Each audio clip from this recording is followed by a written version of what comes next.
পদত্যাগ করলেই হবে না। এই যে খুন, লুটপাট, দুর্নীতি এই দেশে হয়েছে, তার বিচার হতে হবে। আর এক মিনিট ক্ষমতায় থাকার আর এক মিনিট ক্ষমতায় থাকার বন্ধুগণ, আমরা জেলের দরজা ভেঙে আমার বন্ধুদের ভাইদেরকে মুক্ত করে নিয়ে আসবো। বন্ধুগণ, আজকে আমরা জানি জনগণের দাবি কি। কোনোভাবে আর এক মিনিট ক্ষমতায় থাকার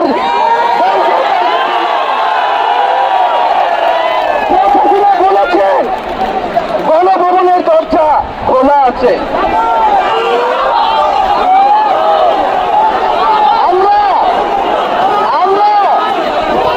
সাধুবাদ জানাই যে তিনি আগেই বুঝতে পেরেছেন যে গণভবনের দরজা খোলা রাখতে হবে।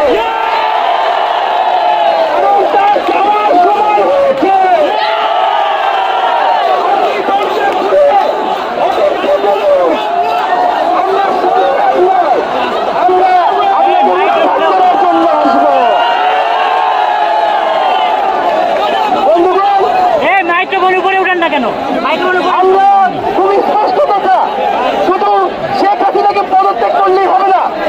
এই যে খুন, লুটপাট, দুর্নীতি এই দেশে হয়েছে, তার বিচার হতে হবে। আমরা পদত্যাগ দিয়ে তাকে কোনো এক্সকিউজ দিতে চাই না। তাকে পদত্যাগ করতে হবে, বিচারের আওতায় আনতে হবে। এবং শুধু শেখ হাসিনা নয়, পুরো মন্ত্রী পরিষদ, সরকার সবাইকে পদত্যাগ করতে হবে। এবং এই যে রেজিম, এই যে ফ্যাসিবাদী শাসন ব্যবস্থা, এটাকে বিলোপ করতে হবে। এবং আমরা এমন একটি বাংলাদেশ গঠন করতে চাই, এমন একটি রাজনৈতিক বন্দোবস্ত তৈরি করতে চাই যেখানে আর কখনোই কোন ধরনের স্বৈরতন্ত্র, কোন ধরনের ফ্যাসিজম ফিরে আসবে না। আমরা সেই এক দফার উদ্দেশ্যে আমাদের এক দফাটি হলো শেখ হাসিনা সহ এই সরকারের পতন এবং ফ্যাসিবাদের বিলোপ।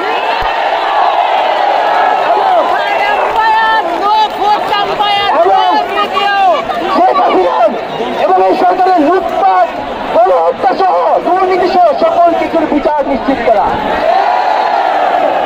এবং আগের সকল হত্যা, গুম, নিপীড়নেরও বিচার করা হবে।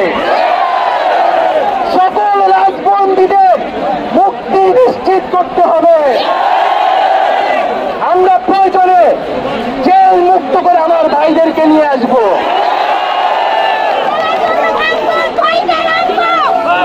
বন্ধুগণ, আমরা জেলের দরজা ভেঙে আমার বন্ধুদের ভাইদেরকে মুক্ত করে নিয়ে আসবো। এবং জনগণকে আমরা আহ্বান করছি, আপনারা যে স্বতঃস্ফূর্ত ছাত্র নাগরিক অভ্যুত্থান শুরু হয়ে গেছে, তার সাথে এসে যোগ দিন। পাড়ায় পাড়ায়, মহল্লায় মহল্লায় সংগঠিত হন। এবং আমরা খুব দ্রুতই বৈষম্যবিরোধী ছাত্র আন্দোলন থেকে ছাত্র নাগরিক অভ্যুত্থানের জন্য সর্বস্তরের নাগরিক, ছাত্র সংগঠন এবং সকল পেশাজীবী মানুষের সাথে মিলে সম্মিলিত মোর্চা ঘোষণা করব। সকলের সাথে আলোচনার মাধ্যমে ভবিষ্যৎ বাংলাদেশের জাতীয় রূপরেখা আমরা খুব শীঘ্রই আপনাদের সামনে হাজির। তার আগ পর্যন্ত আমরা জনগণকে সর্বাত্মক অসহযোগ আন্দোলনে নামার আহ্বান জানাই। আগামীকাল থেকে সর্বাত্মক অসহযোগ আন্দোলন চলবে। এই খুনি সরকারকে আমরা কোনোভাবে সমর্থন দিব না, কোনোভাবে কোঅপারেট করব না। এবং যদি কোনোভাবে ইন্টারনেট বন্ধ করা হয়, যদি কোনোভাবে কারফিউ দেওয়া হয়, জরুরি অবস্থা দেওয়া হয়, আমরা তা আজকে থেকেই বলে দিলাম, আমরা তা প্রত্যাখ্যান করি। আমরা প্রয়োজনে গণভবন ঘেরাও করে আপনাকে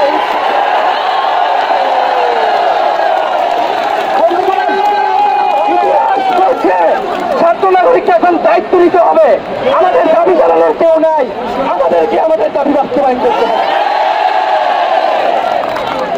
এবং সবার প্রতি আহ্বান থাকবে, আপনারা শান্তিপূর্ণভাবে অসহযোগ এবং রাজপথের কর্মসূচি পালন করবেন, জনগণকে আসতে উদ্বুদ্ধ করবেন। নিরাপত্তা বাহিনী, সেনাবাহিনী, সরকারি কর্মকর্তা সবার কাছে আহ্বান থাকবে, জনগণ যদি সরকারকে প্রত্যাখ্যান করে, সরকার যদি জনগণের বিপক্ষে দাঁড়ায়, সেই সরকারের হুকুম মানতে আপনারা আর বাধ্য নন। কোন সরকারকে সমর্থন না দিয়ে ছাত্র নাগরিকের পাশে দাঁড়ান। আমরা আপনাদেরকে আমাদের মিছিলে আসার আহ্বান জানাচ্ছি। আমরা হুকুমে আসামি, তার বিচার চাই। আপনারাও বিচার চান, কেন তারা খুন করতে আপনাদেরকে বাধ্য করা হচ্ছে। আমরা সকল গণহত্যার বিচার করব এই বাংলার মাটিতে।